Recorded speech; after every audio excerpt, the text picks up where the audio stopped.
data n'irya mwana n'irya mutima mweranda amen. Bene wacu dusangiye ukwemera muri Yezu Kristu ndabaramukije mu izina rya Yezu Kristu nitugire Kristu. Tusabikanye ijambo ry'Imana dusanga muri Bibiliya mu Njiri ya Yohani ku kigabane cya 5 guhera ku karongo ka 31 gushika ku karongo ka 47. Ijambo ry'umutwe riravuga ngo abashingira intahe Yezu. Ninaba ari jewe nishingira intahe yanje si iyukuri. Hari uwundi anshingira intahe kandi ndazi ko intahe anshingira ari iyukuri. Mwaratumye intumwa kwa Yohani araheza aranshingira intahe ukuri. Si uko mbabaye intahe ishinzwe n'umuntu, ariko mvuze gutyo kugira ngo mukire. Yohani yari urumuri rwaka rukabonesha, kandi mwishakiye kunezerezwa akanya gusa n'umuco wiwe. Jeho ndi n'intahe iruta iya Yohani, n'ibikorwa data yantumye kurangura.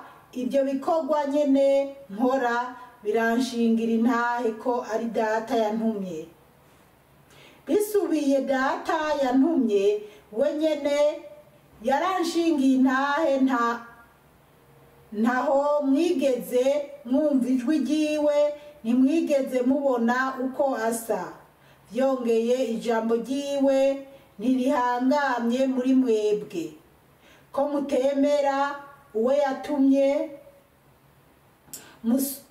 Musomana ubwira ibyanditse, kuko mwizeye kubisangamwo ubuzima budahera. Ariko nibyo nyene bishingira intahe, namwe ntimushaka kunyegera ngo muronke ubuzima.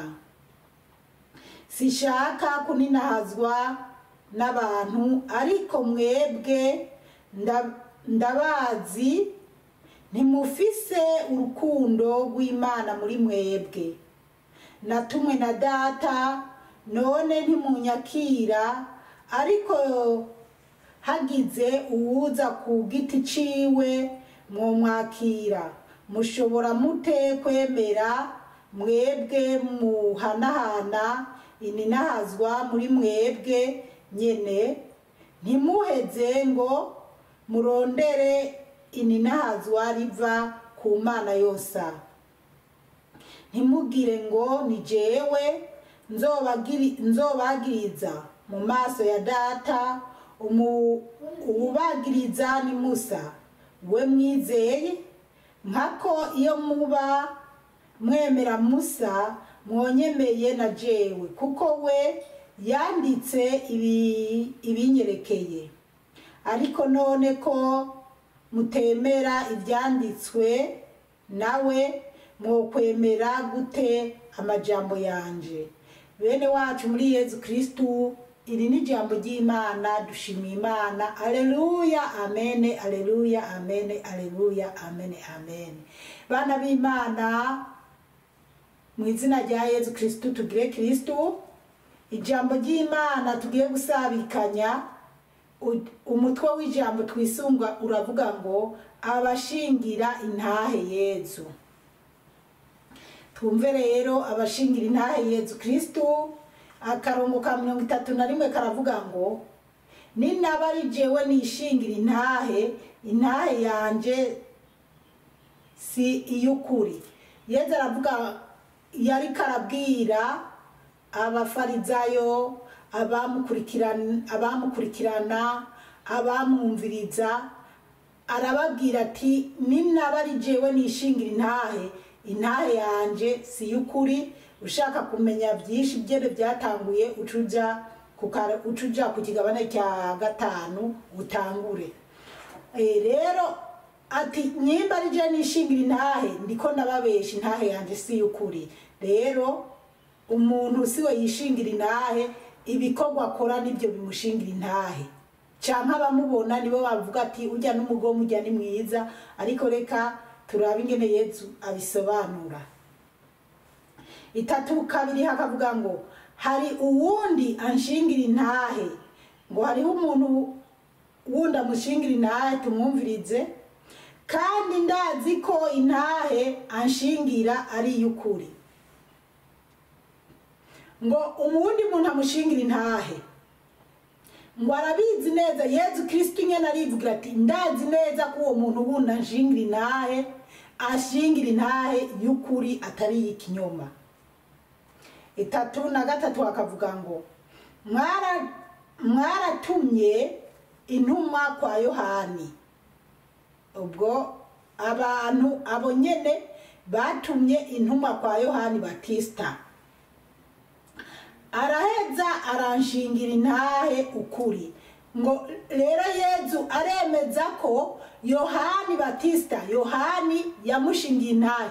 Ntabwo hano handitse Yohani gusa, mugabo ni Yohani Batista yaramushingiye intahe, kandi intahe yashinze ni y'ukuri, kuko Yohani niwe yamubatije, kandi Yohani yavuye mu ijuru aje gushingira intahe Yezu no gutangurira inzira Yezu, canke se kuringaniza inzira ya Yezu.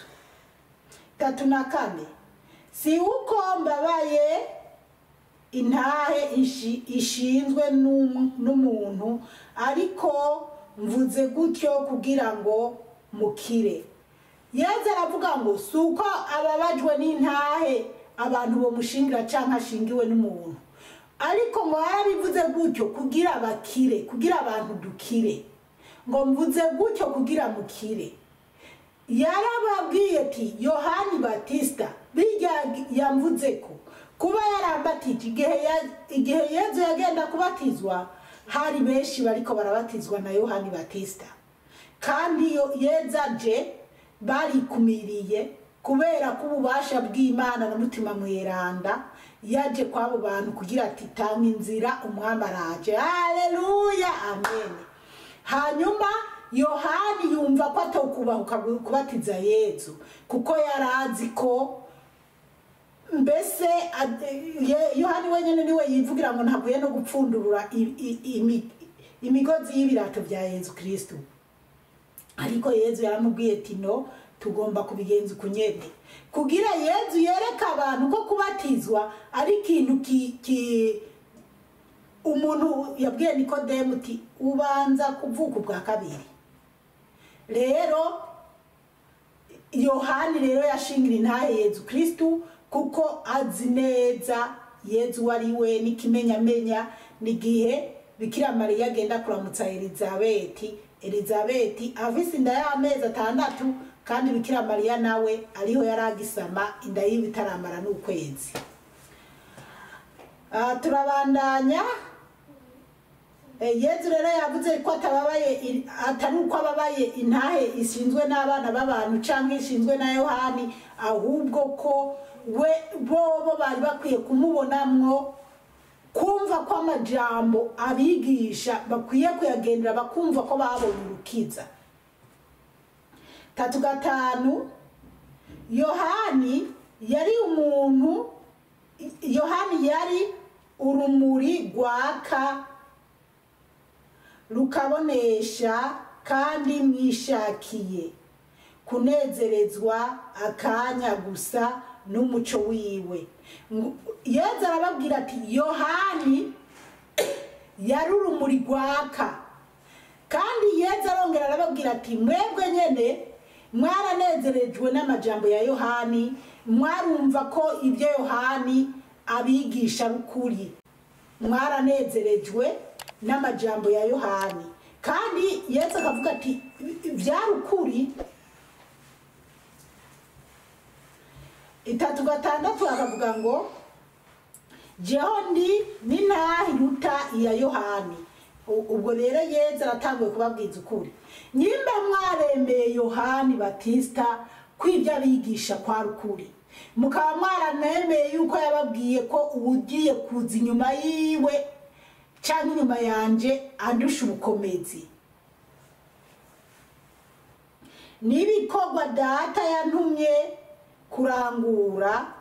Ibyo bikorwa nyene nkora biranshingira intahe ko ari data yantumye. Yezu rero yaravuze ati jewe ndi n'intahe iruta irya ya Yohani. Bijya Yohani yababwiye ni by'ukuri, ariko jewe iyindi ntahe yiwanje irakomeye cyane, kuko jewe Yohani yaranshinga intahe, mugabo jewe ibi bikorwa ndanakora, ibikorwa nkora biranshingira intahe kuko nkora ibikorwa data yantumye. Kuko bana b'Imana, Yezu aba yarababwiye ati je ndi Imana, je navuye mu ijuru, je ndakomeye, ndi Imana naje kubagenzera ukuzuku nuku. Mugabo Yezu yarabitondesha akavuga ati oya simputa ndababwira, reka ndababwire ko hariho imbere yanje hari uwundi mukuru. Niyo mpamvu Yezu yamarika atubwira twicishe bugufi, tugende bukebuke, tugende nk'abana b'Imana. Nitwagerana nitwiyemerere, burya je uranzi je ndakomeye, jewe ndi mushiki wa perezida, burya jewe ndi musaza w'umwamikazi, ndi uwo mu nda y'ingoma, ndi umuntu ntawe ukwiye. Narize amashure, iyo ngeze aha n'aha bigenda ukunuku, banshasira amatapi no, uko wowe uri kose icishe bugufi, kuko Yezu wenyine aratubwira ngo mu bwami bw'ijuru hajyayo abantu baciye bugufi, bameze nk'abana bato bato, bagenda bavura bataramenya ikibi n'ikiza. Abana bato kuko bifitiye imitima y'amahoro. Rero Yezu rero akababwira ati jewe ibyo data yantumye nibyo binshingira intahe. Ndakiza abagwaye, ndahumura impumyi zikabona, ndahezagira ibyo kurya bikagwira, ndabagirira neza. Mbese bagomba kuba babonye ko Yezu Kristu koko ibyo akora ata muntu n'umwe yigeze abikora mu isi, bakamubonamwo. Reka ahubwo tubandanye gusobanukirwa. 3:7 hakavuga ngo bisubiye data yantumye wenyene yaranshingiye intahe. Aravuga ati bisubiye data yantumye wenyene yaranshingiye intahe. Naho mwigeze mwumva ijwi ryiwe, ntimwigeze mubona uko asa. Ngo ntimwigeze mwumva ijwi ryiwe, ntimwigeze mubona uko asa. Ubwo ariko arababwira ko ntibigeze bumva ijwi ry'Imana ngo bumve Imana iriko iravuga, ntibigeze babona Imana mu maso ngo babone Imana ngo isa gute. Mugabo Imana yaramushingiye intahe, kandi Imana umuntu naho atoba ariko arayibona n'amaso, canke atari arumva amajwi y'Imana, canke se umuntu arabona ibitangaza akabona ati ibijya ni kubera Imana. 3:8 byongeye ijambo ryiwe ntirihangamye muri mwebwe ko mutemera uwo yatumye. Yezu arababwira ati nubwo biri gukorera ijambo ry'Imana muri mwebwe ntibiribarimo kuko ntimwemera jewe yatumye, ntimunyemera. Rero bana b'Imana, mu isi abantu nyene turagoye kwemera, mugabo abiki gihe twadukwiye kwemera ko ibyo Yezu yavuze ari ukuri, tukavyemera kandi tukabigendera. 3:9 musomana ubwira ibyanditse kuko mwizeye kubisangamwo ubuzima budahera, ariko nibyo nyene binshingira intahe. Yezu arababwira ngo musomana ibyanditse, murasoma ibitabo mukabona ibyanditse, mubisomana ubwira n'umwete kugira musobanukirwe, ariko ntimushaka kubigendera. Kubera iki? Ibitabo byeranda icyo gihe barasoma bakamenya ati twagabiwe umwana w'umuhungu, nicyo gituma umwigeme azosama inda akavyara, nicyo gituma bizogenda gutya mu muryango wa Dawudi, nicyo gituma umugore yikwiza. Mbese ibintu byinshi byerekeye Yezu Kristu mu mazaburi. Dawudi yaravuze amazaburi, umuhungu wiwe Salomo, byose barabisoma bakabisomana umwete, mugabo ntibahumuke canke ngo bemere ko Yezu Kristu ari we yaje. Baramenye ko Yezu yaje yavutse, Herodi akaja mu bana akarimagura, abungere bavuze ati havutse umwami w'isi aje gukiza isi. Barabimenye neza, baravyumva, ariko bagumye bagwanya Yezu. Abari ku murongo Yohana ariko arabatiza babonye Yezu Kristu aje kubatizwa, mwijuru haravuye yijwi, Imana iravuga ati n'umwana wanje nkunda cyane, muri we harimo ibinezereza byose. Hajya Yezu niwe yakinguruye ijuru, yarazi biriko birakoreka.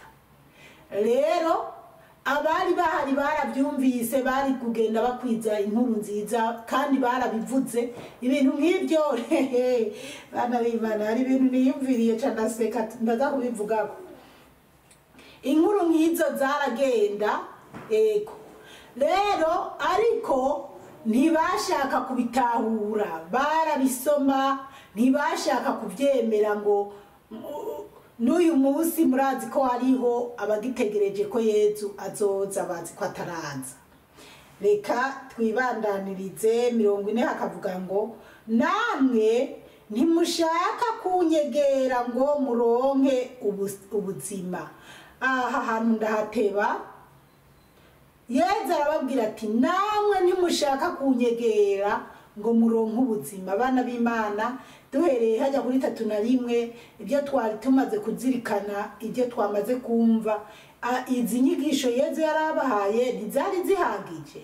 Yezu akongera akababwira ati namwe ntimushaka kunyegera ngo muronke ubuzima. Ego mbere niko karongoza gupfungira ko ce ntangura iyindi audio canke video. Bana b'Imana, twebwe turiko turegera Yezu gute ngo turonke ubuzima? Wewe wumvirije audio ukumva kakajambo, ukumva nibi byose Yezu yigishije, uriko uregera Yezu gute kugira ngo uronke ubuzima? Mu ma audio ndazi niho hari abantu benshi bakunda kumviriza. Urikura inyigisho y'uyu munsi, jewe ibi bintu rero sinzi ukuntu no bibabwira. Byanyubatse kuvejo, byaranyubatse, mbese nibyo byagumye biza muri jewe. Murazi ko dufise igitabo cy'Abaroma, tukagira n'igitabo cy'amazaburi turimo, mugabo hari gihe Yezu ashaka ko tuja no mu bindi bitabo. Ubwo rero Yezu Kristu yashatse ko uyu munsi dusabikanya iri jambo, aya majambo y'uyu munsi tuzobandanya mw'indwi yose. Bana b'Imana, uriko urakora iki ngo wegere Yezu kugira uronke ubuzima? Iki gihe turimo bana b'Imana, nimurabe mw'isi ngene ibintu byacanganye, isi yacanganyikiwe neza, sinzi ko tubibona kimwe. Bana b'Imana, murabona tuje muri Amerika kuva Trump atowe. Trump ya canke se Trump nuko canke se Donaldo, kuva atowe muri Amerika novuga ati harimo ibice bibiri. Abagabo bishimiye kuba Trump yaratsinze, abagore bari mu marira n'agahinda, ariko si bose. Hari abagore basenga, hari abagore b'Imana bemera Imana, ariko abagore benshi muri Amerika, abagore benshi bari mu gahinda no mu marushwa. Bamwe ngwabo barimwesheje imishatsi nk'abapfishije, bikura imishatsi yabo ngo barababajwe no kubona batoye Trump, ngo abagabo barabahemukiye. Ubu rero ngo hari bamwe bari kugumurana ati ntitwongere kuvyarira abagabo, ntitwongere gushakana n'aba bagabo ngo tubavyarire, baraye baduhemukiye kugira batore Trump atubuza gukuramwo inda, atubuza kwikoza ibyo twishakiye, atubuza kuryoherwa. Ese bana b'Imana uri kuraraba isi ntimubona ko isi yacanganyikiwe? Imana idutabare cyane. Uri kurakora iki kugira ngo uronke ubuzima muri Yezu Kristo? Uri kurajana n'iby'isi? Uri kurababazwa nuko Trump yoba yakuyeho gukuramo inda? Reka ndabasetse. Ni ijambo ryo kubasetsa siryo ngira mpereko, ariko byose birazana namwo kuko nce numva ibindi. Ngira ndababwire Trump si umukatolika.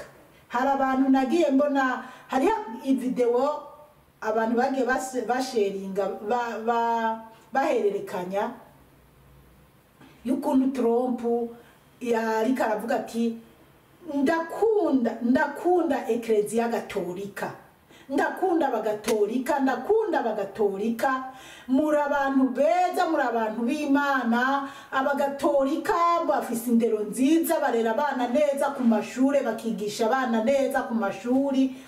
Trump yari yaravuze ati, na mbere akiyamamaza yari yaravuze ko amahera bahikampanye bahishira hamwe rishigikiye abantu gufasha kuza barakura mwinda, ayo mahera ko azoyahagarika, atazongera kuyatanga kuyasinyira ngo bayatange, ahubwo azoza araja mu Gatolika, muri mwishengero rya Gatolika canke muri Eklezia Gatolika, kugira ayo mafaranga agende gufasha Eklezia kubandanya baha uburere bwiza abana ku mashure.